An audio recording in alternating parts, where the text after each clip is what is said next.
আমার এই স্বজনহীন জীবনেও দেশবাসী আমার স্বজন। বাংলাদেশের প্রথম নারী প্রধানমন্ত্রী এবং মুসলিম বিশ্বের দ্বিতীয় নির্বাচিত নারী সরকার প্রধান বেগম খালেদা জিয়া দেশের রাজনীতিতে এক গুরুত্বপূর্ণ নাম। তিনি ১৯৪৬ সালের ১৫ই আগস্ট দিনাজপুর জেলার একটি ব্যবসায়ী পরিবারে জন্মগ্রহণ করেন। তার বাবা ইস্কান্দার মজুমদার ভারতের জলপাইগুড়ি থেকে দেশভাগের পর তৎকালীন পশ্চিম পাকিস্তানে চলে আসেন। পরিবারের আদি বাড়ি ফেনী জেলায়। শৈশবে তিনি দিনাজপুর সরকারি বালিকা উচ্চ বিদ্যালয়ে পড়াশোনা করেন এবং পরে সুরেন্দ্রনাথ কলেজে অধ্যয়ন করেন। ১৯৬০ সালে তিনি জিয়াউর রহমানকে বিয়ে করেন। পরবর্তী সময়ে জিয়াউর রহমান বাংলাদেশ স্বাধীনতার ঘোষক হিসেবে খ্যাতি লাভ করেন এবং রাষ্ট্রপতির দায়িত্ব পালন করেন।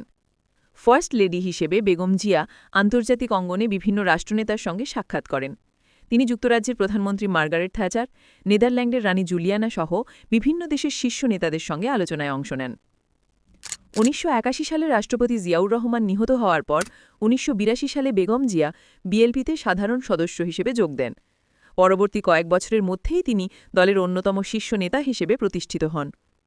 ১৯৯১ সালে অনুষ্ঠিত প্রথম অবাধ নির্বাচনে তার নেতৃত্বাধীন বিএনপি বিজয় লাভ করে।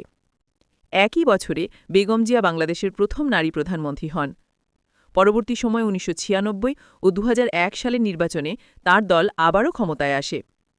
তাঁর প্রধানমন্ত্রিত্বকালে দেশ অর্থনীতি, তৈরি পোশাক শিল্প, নারীর কর্মসংস্থান ও শিক্ষার উন্নয়নে গুরুত্বপূর্ণ অগ্রগতি অর্জন করে।